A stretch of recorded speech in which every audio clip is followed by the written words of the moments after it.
Fala galera! Vamos falar hoje um pouco da transição da Idade Média para a Idade Moderna e o surgimento de alguns momentos aí marcantes e importantes da história que vão trazer algumas grandes revoluções para o ser humano em questões econômicas, políticas, sociais. E hoje a gente vai falar um pouquinho das grandes navegações, que é um momento marcante aí do século XV, XVI, do final do século XIV, né, nessa transição da Idade Média para a Idade Moderna, onde marcou o início das campanhas marítimas, da expansão marítima europeia, que vai dar início à colonização do nosso continente aqui da América e algumas grandes transformações, algumas grandes revoluções políticas, sociais e econômicas do mundo a partir daí.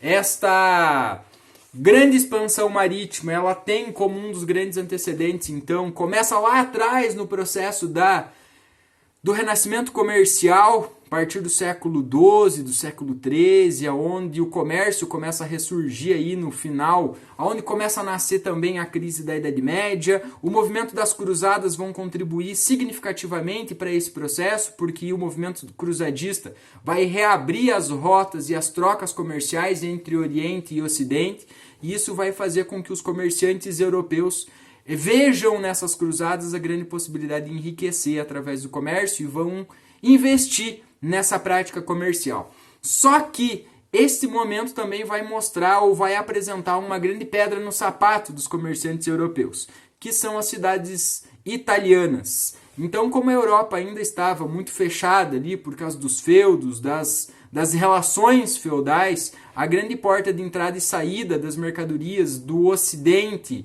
ou as famosas especiarias do Oriente, que vão fazer um grande sucesso na Europa a partir desse momento, vinham através das rotas terrestres até Constantinopla, e de Constantinopla vinham através do Mar Mediterrâneo e chegavam à Europa através das cidades italianas, de Gênova, Veneza principalmente, algumas outras cidades que se apresentam como grandes entrepostos comerciais nesse momento. E é justamente aí que começa a nascer o embrião do que vai ser as grandes navegações. Porque os comerciantes europeus, na ânsia de ter e expandir os seus lucros e as suas atividades, precisavam urgentemente fugir do monopólio das cidades italianas. Pelo fato das mercadorias sempre passarem pelas cidades italianas, fazia com que parte significativa desses lucros ficassem na mão dos italianos na cobrança de impostos, na compra e venda dessas mercadorias,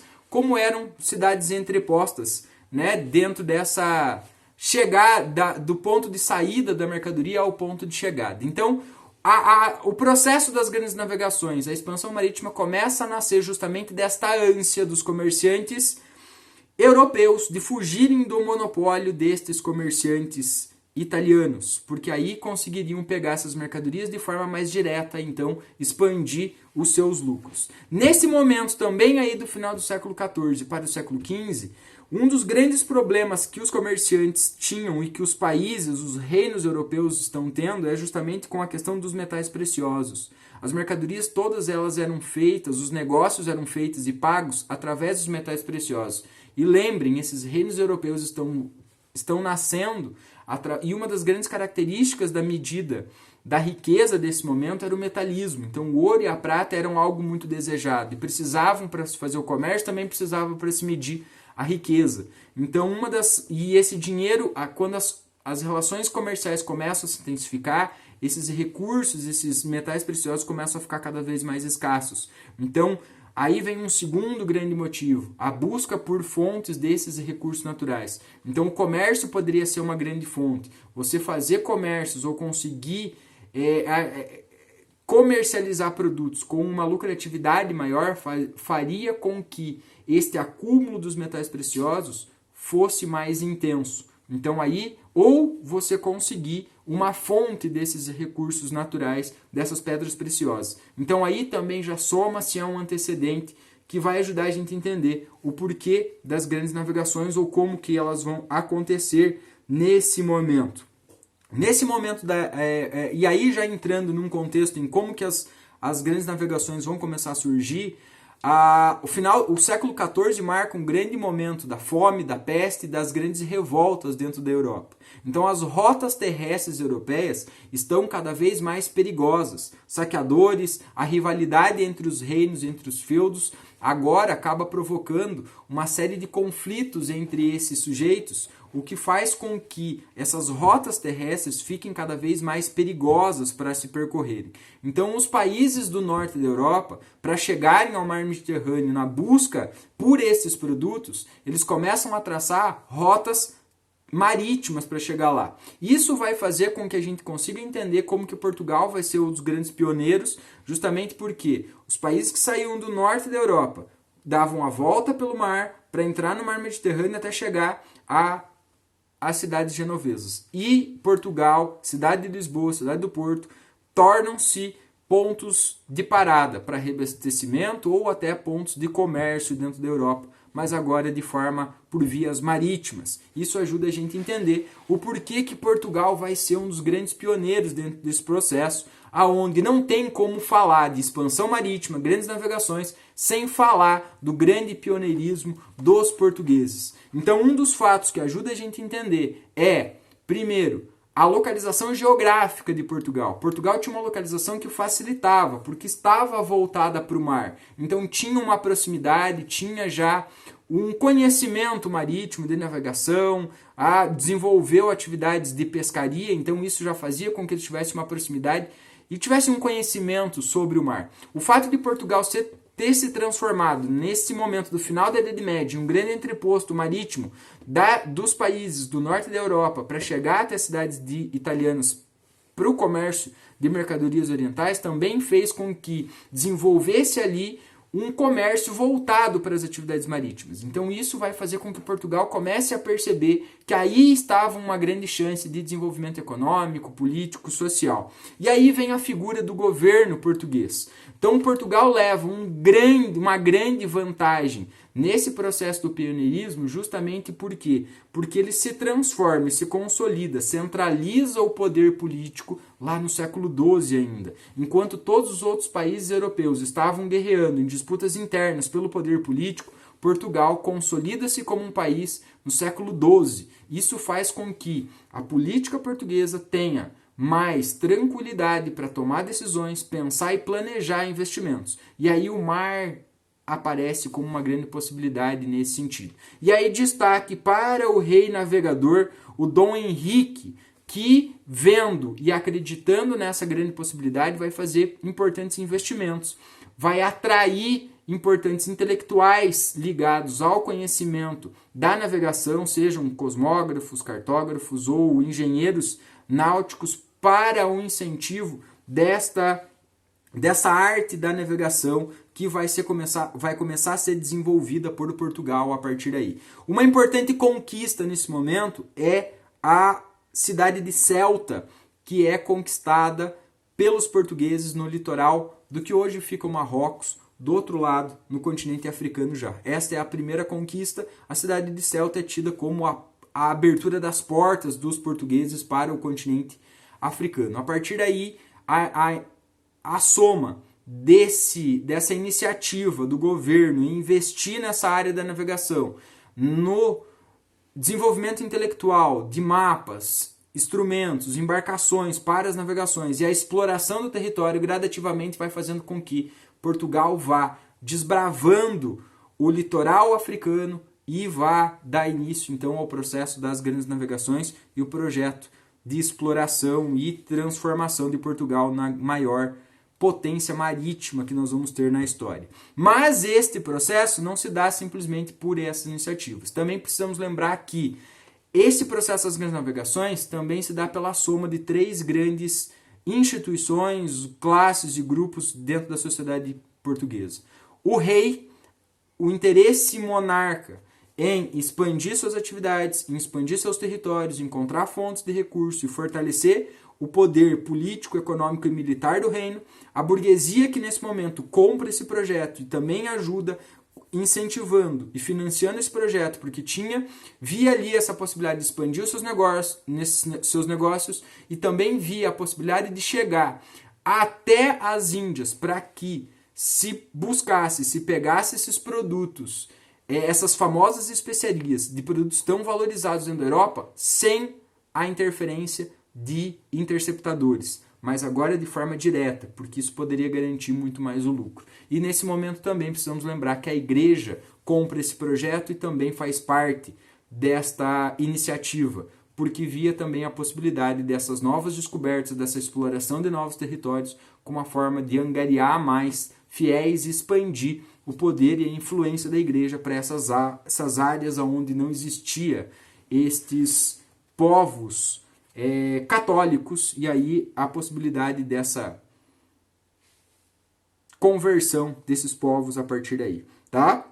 Então isso ajudou bastante. Não podemos esquecer também do convívio com os islâmicos. Então muitas das descobertas dos instrumentos marítimos que possibilitaram o início das navegações portuguesas veio por causa do contato muito próximo com a cultura islâmica.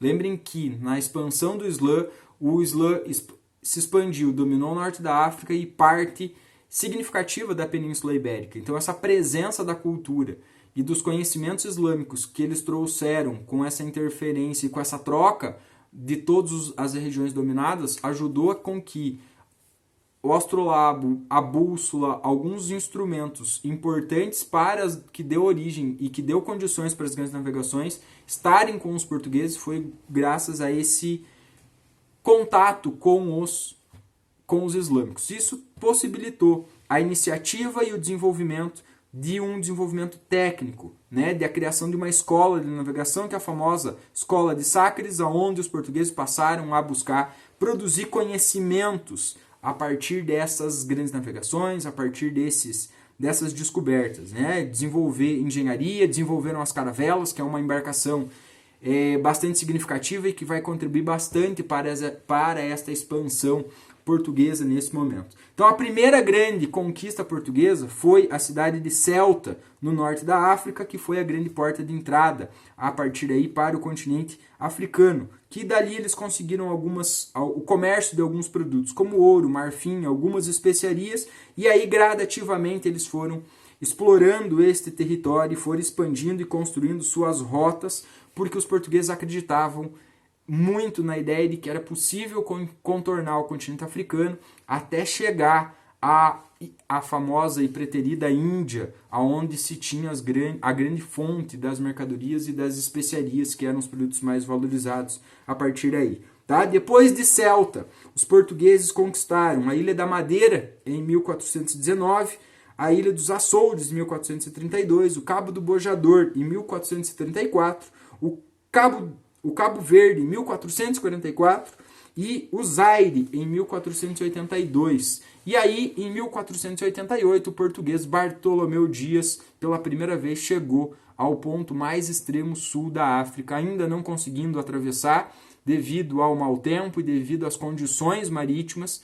Tanto é que o primeiro nome dado ao extremo sul do continente africano foi Cabo das Tormentas. E aí ele volta a Portugal sem conseguir ter dado a volta ao continente africano, né? Algum tempo depois, quase 10 anos depois, o Dom João II rebatizou como Cabo da Boa Esperança e financiou uma nova expedição, agora liderado pelo Vasco da Gama, aonde o Vasco da Gama consegue então dar a volta no Cabo da Boa Esperança e chegar a Calicut, na Índia, que é a primeira vez que Portugal consegue este feito, contornando o continente africano e chegando às Índias e conseguindo trazer de lá alguns carregamentos das famosas especiarias e o lucro que chegou, segundo os registros, até 6.000% daquela viagem, daqueles produtos, fez com que Portugal brilhasse os olhos para as possibilidades da lucratividade e das riquezas tidas nas Índias. E aí vai ter um grande incentivo ligado a esta produção. Neste meio termo, a Espanha também passa pelo seu processo de centralização, transforma-se então efetivamente no país da Espanha, liderado então pela princesa Isabel.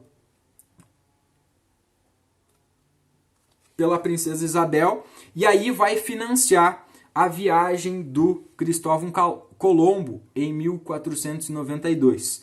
E essa descoberta da América em 1492 vai fazer com que Portugal e Espanha então sentem num determinado momento, em 1494, e realizem então a divisão do mundo, literalmente, com o Tratado de Tordesilhas. Dividindo, então, a partir da ilha de Cabo Verde, 370 léguas pertenceria a Portugal, passou de 370 léguas, pertencia à Espanha. E aí isso vai ter como consequência e vai provocar uma série de transformações políticas, econômicas, o contato, a interação com vários povos diferentes, com várias outras realidades culturais dentro da nova dinâmica das descobertas que as grandes navegações vão trazer. Talvez, e com toda a segurança, podemos dizer que o processo das grandes navegações é aquilo que mais tarde nós vamos chamar de globalização. Então, as transformações, a partir das grandes navegações, o mundo vai ver importantes transformações em sentidos políticos, econômicos, culturais, principalmente pela interação dessas novas realidades descobertas pelos europeus a partir de agora. Beleza?